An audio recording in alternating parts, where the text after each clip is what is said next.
कि जब कोई दीक्षा लेता है तो उसका नया जन्म हो जाता है, पुराने पाप उस पर लागू नहीं होते।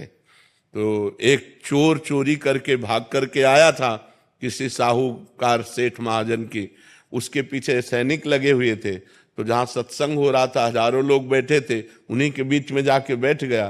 तो अब राज सैनिकों ने देख पाया नहीं, तो उन्होंने सोचा इधर तो सत्संग हो रहा, चोर काहे को यहाँ टिकेगा, तो वो चले गए और चोर बच गया। सत्संग में यही चर्चा चल रही थी कि दीक्षा लेने से नया जन्म हो जाता है, पूर्व पाप नष्ट हो जाते हैं।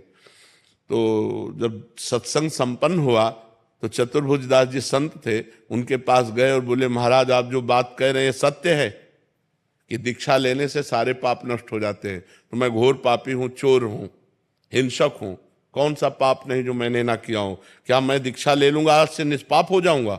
बोले आज से यहाँ निष्पाप हो जाओगे। तो बोले दीक्षा दीजिए।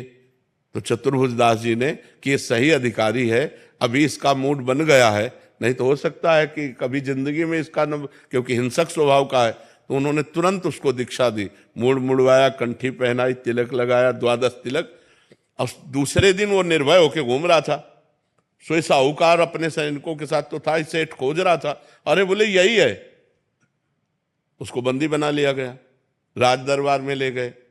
राजा ने कहा तुमने चोरी की है? उसने कहा इस जन्म में नहीं। बोले महाराज जन्म की बात नहीं है, कल की बात है, कल इसने चोरी की है। उसने कहा मैं कसम खा सकता हूं कि इस जन्म में चोरी नहीं की। साहूकार ने कहा मैं कसम खा के कहता हूं कि इसने कल चोरी की है, ये केवल भेष बना लिया है, मूड मुड़ा लिया, तिलक लगा लिया, लेकिन है यही। अब दोनों अपनी अपनी कसम पे।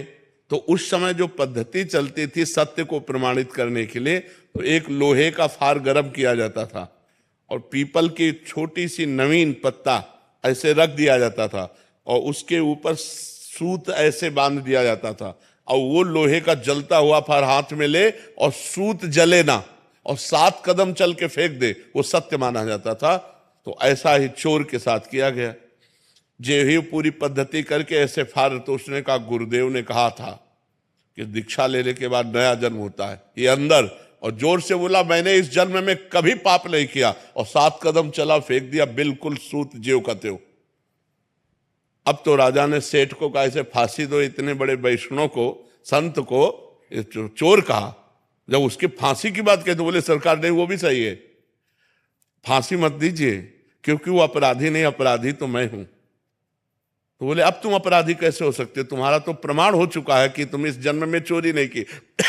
बोले इस जन्म में नहीं की? बोले क्या कहानी क्या है? बोले कहानी यह है कि हमने कल चोरी की थी। ये सही कह रहे हैं, लेकिन फिर हमने दीक्षा ले ली, तो दीक्षा से नया जन्म हो जाता है, इसलिए मैंने इस जन्म में चोरी नहीं की। इस बात से वो राजा बड़े प्रभावित हुए। बोले मैं उन संत से मिलना चाहता हूं जिन्होंने तुम्हारे जैसे चोर का परिवर्तन कर दिया। तो उस दृष्टांत से